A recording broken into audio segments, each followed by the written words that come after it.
학교가 2번의 과정이 빠져 있습니다. 빨리 설계하고 이제 빨리 완성하는 곳에 이제 맞춰져 있고요. 학교에서 활동을 하실 때는 이런 식으로 다양하게 뭐 특색 활동을 하셔도 되고, 자치회나 대회나 토론회에서 하셔도 되고, 뭐 학부모들 같은 경우는 아카데미나 학부모 참여 사업을 하셔도 되고, 교과 수업이나 뭐 자율적 교육과정 주관이나 운영이나 이런 것들을 하시면 될 것 같습니다. 비전이나 목표를 설정할 때는 학생들 지금 대토론회 장면이고요. 이제 시를 만들 때 갑자기 시 써 이렇게 되는 게 아니라, 도서관이 왜 필요하죠? 스마트폰 다 있는데 도서관 왜 필요하냐? 다 전자책인데 도서관을 왜 건설해야 되나요? 이런 것들에 대해서 학생들이 집중적으로 토론하고 자유롭게 얘기하고, 또 책을 활용해가지고 독서 토론 프로그램도 많이 운영했습니다. 옆에는 학생들이 참석할 때 가지고 들어왔던 보고서예요. 그 보고서를 보시면 학교에서 TF팀을 운영하면 보통 학생회장, 부회장 또는 학생회, 소수로 15명 내외로 운영하는데, 보시면 저희는 지금 2학년 거만 가져왔거든요. 2학년 학생 120명을 저 학생들이 이제 인터뷰를 한 거예요, 1대1로. 그러니까 TF팀이라고 해서 대표로 왔으니 의견만 내는 것이 아니라, 너의 의견보다 너는 학생 전체들의 의견을 수렴하는 수렴자로서의 그런 역할을 굉장히 강조했습니다. 그럼 저 학생들이 각자 한 30명씩 40명씩 하다 보니 총 420명의 의견을 모아왔어요. 그러면 학생들도 책임감을 느낍니다. 와서 내가 좋아하는 인테리어를 말하는 게 아니라 학생들 전체의 의견을 말하는 자리구나.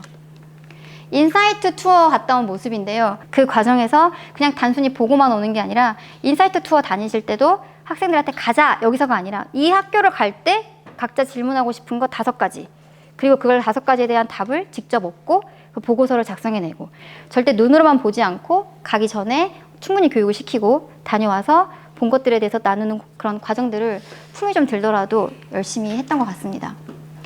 이 도서관 같은 경우는 제가 가장 자랑스러운 점이 학생들이 100% 다 했어요. 최초 참석한 학생들은 97명이 일주일 내내 점심을 빨리 먹고 원래 이 공간, 괴선전의 공간에 와서 매일 토론을 합니다. 그래서 한 팀당 비포로 한 10장 이상씩의 토론 과정들이 나와요. 근데 토론 과정이 나오면서 마지막에는 이렇게 제안을 하는 거거든요. 실제로는 대학생 멘토링도 붙여줬어요. 원하는 조는. 건축 쪽에 전공을 하고 싶어하는 애들은 조금 더 디테일하게 들어가고 싶어하고, 이거 같은 경우는 지금 신소재거든요.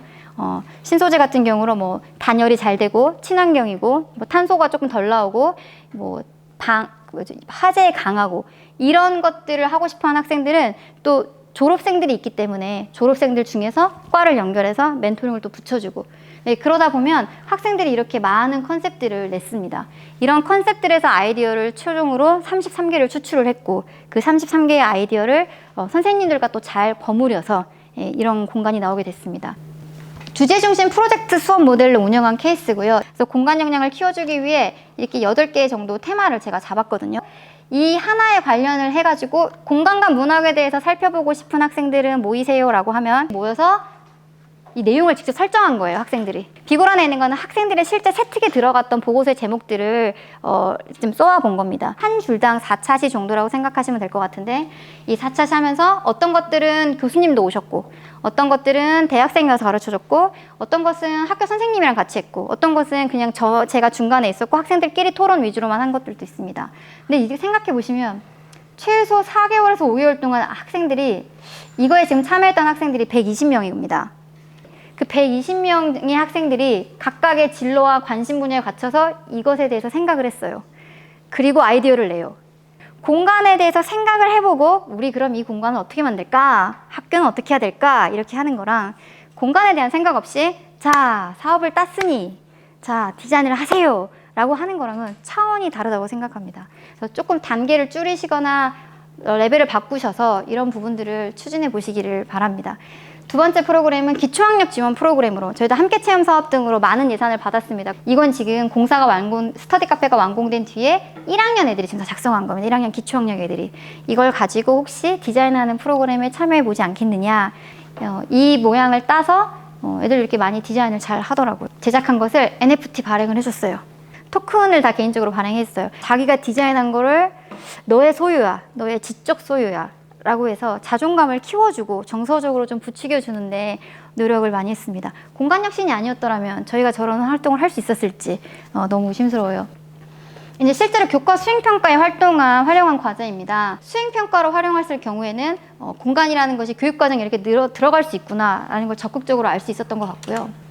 그리고 이제 사회 같은 경우는 시민복지랑 연결해서 학생들 또 저희 학교 이제 사회학과 또 정치외교학과 뭐 이런 곳에 관심이 많은 학생들이 많아서 이런 식으로 해보았습니다. 저에게 혁신이란 공간 혁신이란 완전히 모든 걸 헌 걸 부수고 그냥 새로운 건물 짓기가 아니라 이런 새로운 건물 짓기 레고가 아니라 기존에 가지고 있던 교육 활동에서 장점은 끌어내고 버릴 것은 버리고 정리하면서 학생들이랑 선생님들이랑 같이 크게 역량을 키워나가는 것이라는 따뜻한 온정한 혁신이 중요하지 않겠나라는 깨달음, 철들물 좀 경험할 수 있었던 소중한 경험입니다. 그 이후로 매번 공사 때마다 이걸 하고 있어요. 그 공간에 대한 추억 스토리 공모전 이런 것들을 자주 하고 있습니다. 이걸 부수지 않고 저는 또 학생들 저기 부서주면 되게 좋아할 줄 알았거든요. 저희 지성관 되게 다 새로 만들어주면. 근데 막상 3학년 학생들이 저희 1학년 때 여기 막 비 새고 이럴 때 거기 너무 재밌었는데 없어져서 그 애들이 추억이 쏟아져 있는 공간이기 때문에 그 공간들에 대한 스토리를 꼭 만들어주고 저희 만약 약간 의식처럼 새로운 공간을 만들기 전에 그 공간에 있었던 학생들의 숨결이나 여러 선생님들의 노고나 그런 선생님들의 마음을 꼭 기억하자 하는 것이 제 어떤 공간 혁신에 있어서 약간의 철학으로 작용한 것 같습니다. 초등학교나 이제 중학교 같은 곳에서 이제 공통으로 잡았을 때 각 교과에서 만약에 수행이나 수업으로 하시겠다라고 하면 이런 키워드들을 가지고 하실 수 있을 거라고 생각합니다. 우리 학교 하면 떠오르는 건 어때? 나에게 학교 공간은 뭐뭐이다. 이런 포맷 같은 경우는 학생이나 선생님이나 회의 시간이나 수업 시간이나 자치활동 시간에 적극적으로 활용하시면 좋지 않을까라고 해서 컨설팅을 가면 적극적으로 홍보하고 있는 자세입니다. 실제로 이제 제대로 이제 수업 시간에 또는 자율적 교육 과정에 추진하고 싶으시다라고 하면 이런 포맷까지 와시면 좋을 것 같아요.